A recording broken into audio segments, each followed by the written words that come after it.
Hello student, स्वागत है आपका इस क्लास में जिसमें आप पढ़ने वाले हैं क्लास 5 का गणित। जिसका चैप्टर आज पढ़ेंगे 18, जिसका नाम है आयतन और धारता। मतलब आज हम ऐसे बर्तनों के बारे में पढ़ने वाले हैं जिनकी जो 3D होते हैं। 2D से मतलब इससे पहले वाले चैप्टर हमने पढ़ा था 2D। 2D से मतलब होता है एक ऐसी चीज़ जिनकी केवल सरफेस एरिया से ही मतलब होता है। जैसे ये पेपर है, केवल पेपर को ये देखें तो ये सरफेस है, लेकिन जब इसमें ऊंचाई भी आ जाएगी तो फिर ये 2D नहीं रहेगा, ये 3D हो जाएगा। जैसे अपने कमरे की जो फर्श होती है वो 2D होती है, और जब हम पूरे कमरे की बात करें तो वो 3D हो जाता है। इसी प्रकार से जैसे आपका बुक है, बुक का कोई एक फेस देखेंगे जब, तो वह 2D होगा, लेकिन जब पूरी बुक को आप देखेंगे तो वह 3D हो जाएगा।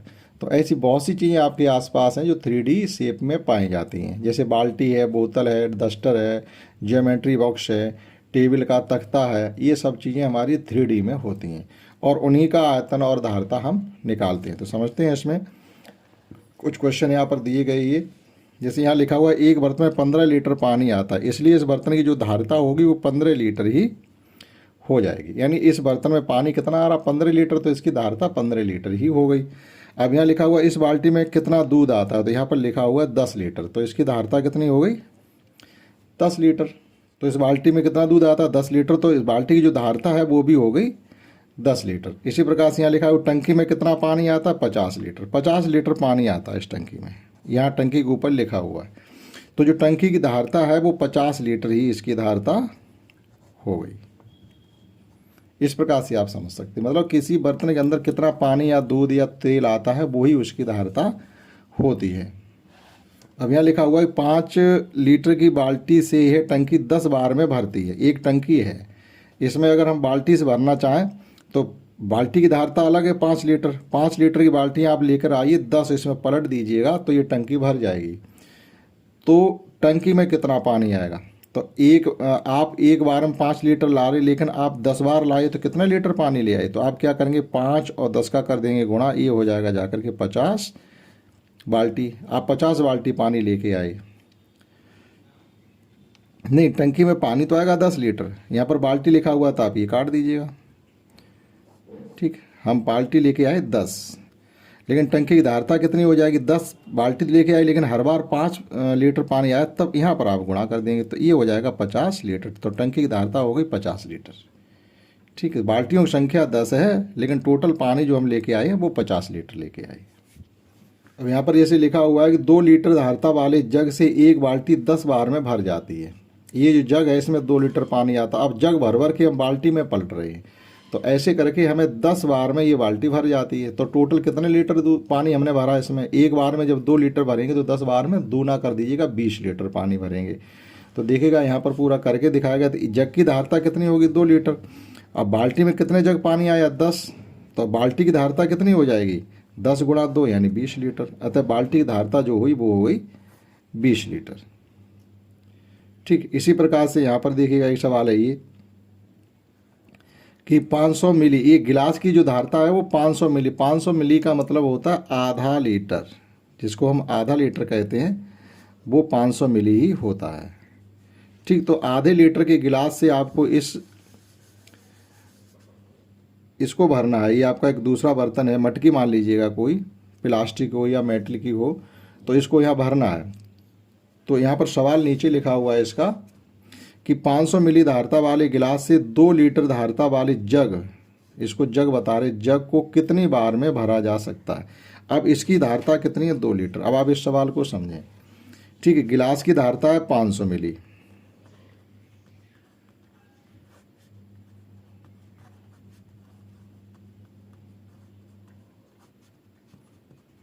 500 मिलीलीटर। ठीक, अब देखिएगा जग की धारता कितनी है, जग की धारता है 2 लीटर। 2 लीटर का मतलब होगा 2 लीटर में कितने मिली हो जाएंगे, 1 लीटर में 1000 मिलीलीटर होते हैं। तो भैया 2 लीटर में हो जाएंगे 2000 मिलीलीटर। अब एक बार में हम 500 मिलीलीटर पानी भर देते हैं, तो कितने बार में 2000 मिलीलीटर पानी भर जाएगा। तो जग की धारता 2 लीटर या 2000 मिलीलीटर। तो गिलासों की संख्या पूछेगी, कितने गिलास में एक जग भर जाएगा, तो गिलासों की संख्या, आप ऐसे समझिएगा, मान लो आपके पास 2000 मिलीलीटर दूध है और एक आदमी को आपको 500 मिलीलीटर दूध देना है, तो कितने आदमियों को आप दे देंगे? एक को 500 दे दिया, दूसरे को 500 दे दिया, तीसरे को 500 दे दिया, चौथे को 500 दे दिया। 500 को 4 बार जोड़ेंगे तो 2000 हो गया, बस 4 गिलास पानी भरा जाएगा। लेकिन आप कैसे निकालेंगे? हम क्या करेंगे, यहाँ पर 2000 को 500 से दे देंगे भाग, तो ये 2 जीरो से 2 जीरो कैंसिल हो जाएंगे, बचेगा हमारा 20/5 अर्थात 4 गिलास। यानी 4 गिलास भर भर के अगर आप उस जग में डाल दोगे तो एक जग पूरा भर जाएगा। इस प्रकार से करेंगे। इसी प्रकार से नेक्स्ट है इसमें ये कह रहे एक घड़ा 2 लीटर धारता वाले जग से 5 बार में भरता है, तो घड़े की धारता बताइएगा। भाई जग की धारता कितनी है? 2 लीटर, और घड़ा कितने बार में भर जा रहा? 5 बार में। तो इसका मतलब है हमने कितने लीटर पानी उसमें भरा होगा? 10। 5 दूनी 10, तो सीधा सीधा लिख देंगे कि घड़े की धारता बराबर, घड़े की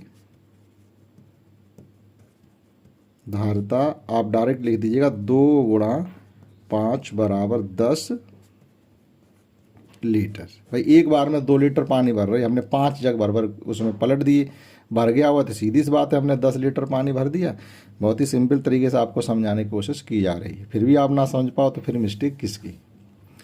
तो इसमें आपने देखा होगा 2 चीज़ें हमें यहाँ चैप्टर में दी गई थी। जैसे यहाँ पर आयतन दिया गया था और यहाँ धारता दी गई। तो धारता की बात कब करते हैं? लगभग दोनों चीज़ें एक जैसी होती हैं, लेकिन धारता का मतलब होता है जब कोई लिक्विड चीज़ किसी के अंदर भरी जाती है, यानी तरल पदार्थ जब किसी के अंदर भरते हैं तो वह धारता होता है।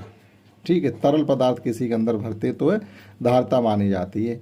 लेकिन जब हम ये निकालें, मान लो एक ईंट का आयतन कितना होगा, तो वो ईंट तो ठोस है ना, तो ऐसी स्थिति में फिर उसको हम आयतन कहने लगते हैं, वॉल्यूम। अब इससे रिलेटेड भी क्वेश्चन देखते हैं। अब नेक्स्ट समझिएगा, देखो यहाँ पर आ गया घन का आयतन। देखो घन का आयतन पूछा जा रहा है। जैसे अभी हमने पिछली क्लास में पढ़ा था, इस प्रकार से हमें स्क्वायर या रेक्टेंगल दिया गया था, तो हमने कहा था इसमें लंबाई और चौड़ाई का आप गुणा कर देंगे तो इसका क्षेत्रफल निकल आता है, यानी कितनी एरिया ये है।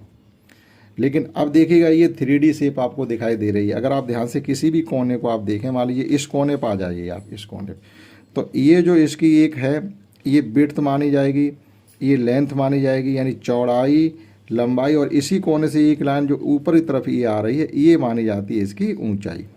आप अपने कमरे के किसी कोने पर नज़र डालें तो आपको इसी प्रकार से दिखाई देगा। एक लंबी भुजा नीचे जा रही होगी, एक चौड़ी भुजा जा रही होगी, एक वही कोने से ऊपर छत की तरफ जा रही होगी, तो वही ऊंचाई होती है। तो जब ऐसी स्थिति हमें दिखाई देती है, इन्हीं शेपों को हम त्रिविमीय शेप या 3D आकृतियाँ कहते हैं। और जो 3D आकृतियाँ होती हैं उन्हीं का हम आयतन निकाल सकते हैं, 2D आकृतियों का हम क्षेत्रफल निकालते हैं।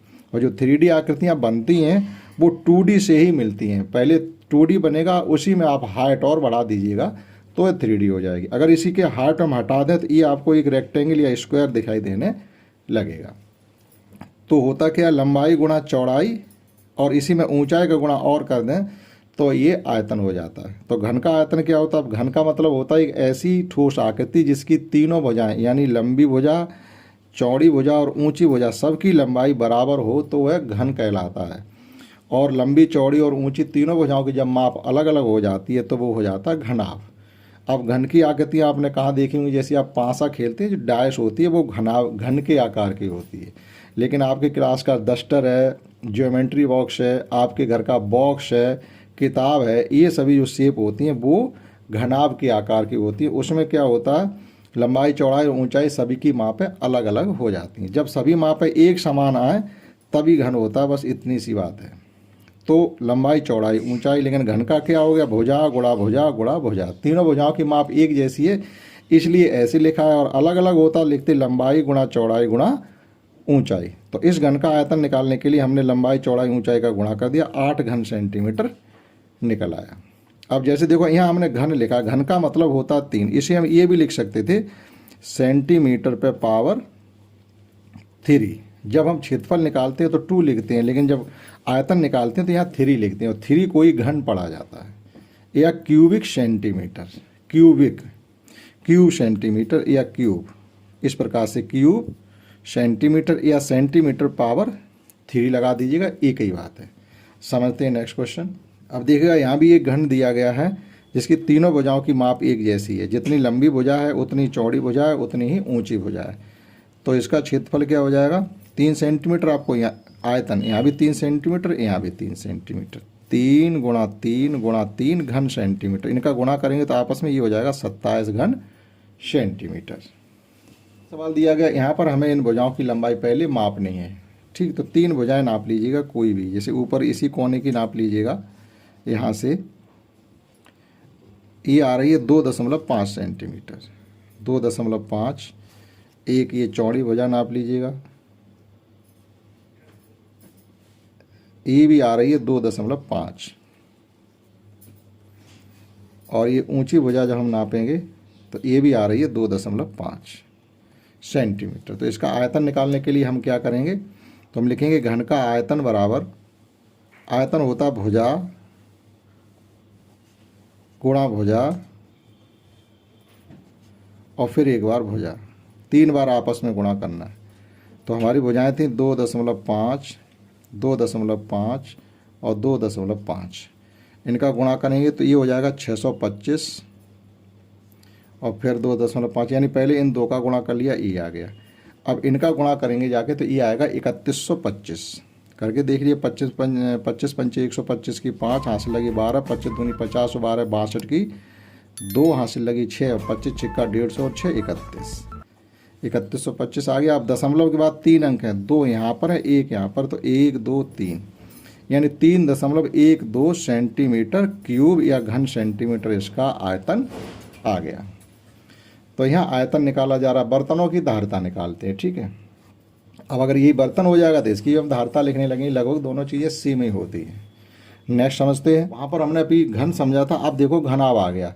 अब आप इसकी आकृति को ध्यान से देखें, आपकी ज्योमेट्री बॉक्स या माचिस की तरह दिखाई दे रही है।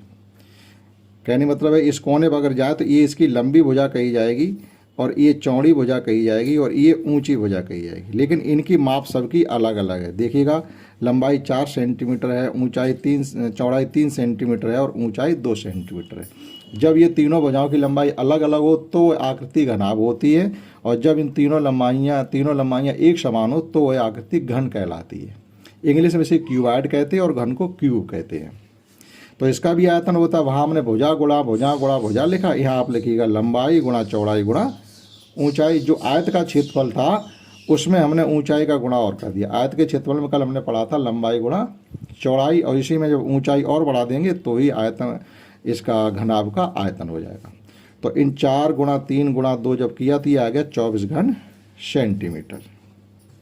अब यहाँ पर जो सीप दी गई है, हमें लंबाई चौड़ाई ऊंचाई को पहले नापना है, फिर देखना है। देखो इसका कितना निकलता, तो ये हम नापेंगे तो ये निकलेगा जा करके, ये कम्प्लीटली 2.5, यानी लंबी भुजा है 2.5 सेंटीमीटर, और ये चौड़ी भुजा है, इसको नाप लीजिएगा।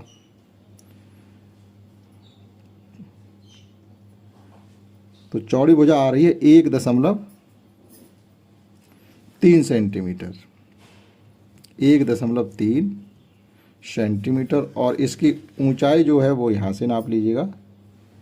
ऊंचाई इसकी आ रही है 1.6 सेंटीमीटर।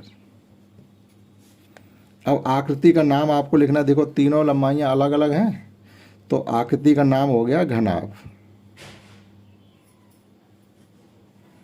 और इसका आयतन भी निकालना है। तो आयतन होता है लंबाई गुणा चौड़ाई गुणा ऊंचाई। तो लंबाई है 2.5, चौड़ाई है 1.3 और ऊंचाई है 1.6।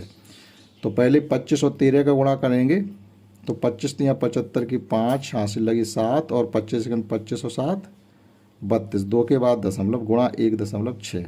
अब 16 का गुणा इसमें कर दो, 16 पंचे 80 की 0 हासिल लगी 8, 16 दूनी 32 और 8 40 की भी 0 हासिल लगी 4 और 16 3 48 और 4 52। 1 2 3 के बाद दशमलव, 5.2 घन सेंटीमीटर। इस प्रकार से निकाला जा सकता है इस घनाभ का आयतन।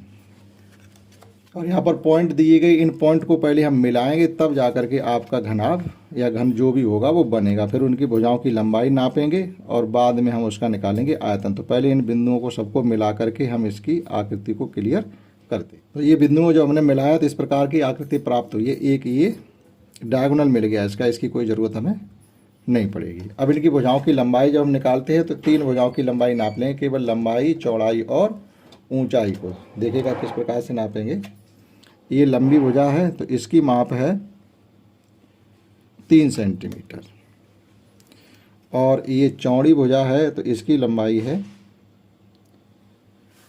चौड़ी भुजा की लंबाई यहाँ से के लिए ले लो, ये 1.3 सेंटीमीटर चौड़ी भुजा है, 1.3, और ऊंची भुजा है इसकी 1.5। ठीक, तो लंबाई हमने निकाल ली, इसकी है 3 सेंटीमीटर, चौड़ाई निकाल ली है इसकी हमने 1.3 सेंटीमीटर, और ऊंचाई निकाल ली है इसकी हमने 1.5 सेंटीमीटर।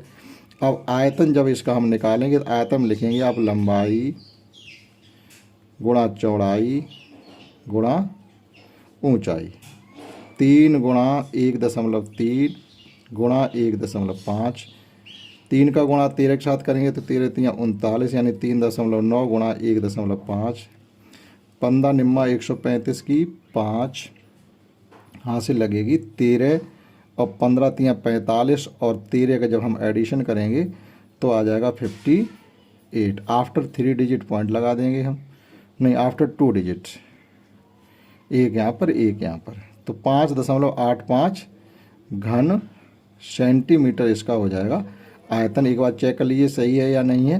देखो 13 3 39 सही है, 15 निम्मा 135, 5 हासिल लगी 13, 15 3 45 और 13, 10 55 हो जाएंगे और 3 58 हो जाएंगे, 5.85 घन सेंटीमीटर। और नेक्स्ट क्वेश्चन ये है कि एक चौक के घनाकार डिब्बे की एक भुजा 10 सेंटीमीटर, तो उसका आयतन। देखो यहाँ घनाकार लिखा हुआ, दो शब्द होते हैं, एक घना और एक घनाभ। घनाकार होगा तो एक ही भुजा दी जाएगी, अर्थात उसकी सभी भुजाएं उसी लंबाई की होंगी। तो डिब्बे का आयतन निकालने के लिए हम तीनों भुजाओं का आपस में 10 का 3 बार गुणा कर देंगे, 1000 घन सेंटीमीटर आ जाएगा। अब एक ईंट की लंबाई ये है, चौड़ाई ये और ऊंचाई ये, देखो तो ईंट घनाभ के आकार की होगी, क्योंकि ईंट का आकार कैसा होगा, ईंट का आकार इस प्रकार से होगा जैसे ही हम बना रहे हैं। ईंट हमारी इस प्रकार से होगी, तो इसकी लंबाई चौड़ाई ऊंचाई सब अलग अलग हो जाएंगी। तो लंबाई दी गई 18.5, चौड़ाई दी गई 10 और मोटाई दी गई 7। तो ईंट का आयतन निकालना, तो ईंट का आयतन कितना हो जाएगा, ईंट का आयतन आप इन सब का कर देंगे गुणा 18.5 गुणा 10 गुणा 7। तो पहले हम इसका गुणा अगर इसमें कर देंगे तो ये कंप्लीट हो जाएगा 185।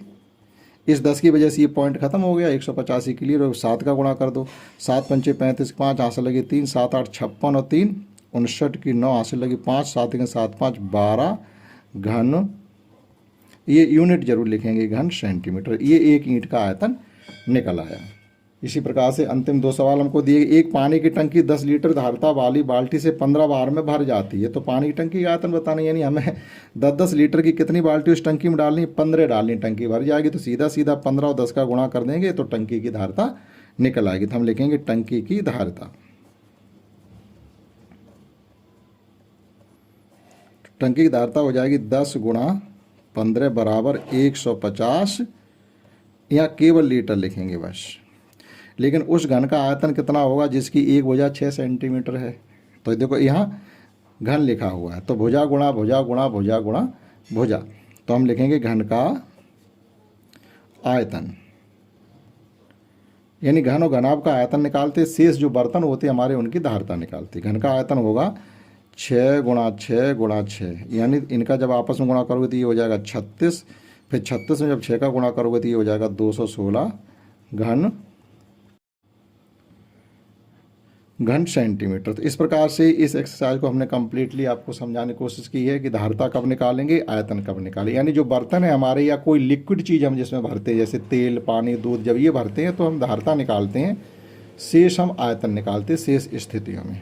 ठीक, तो आशा करता हूँ आपने ये समझ पाया होगा। इस क्लास में इतना ही। That's all. जय हिंद, जय भारत।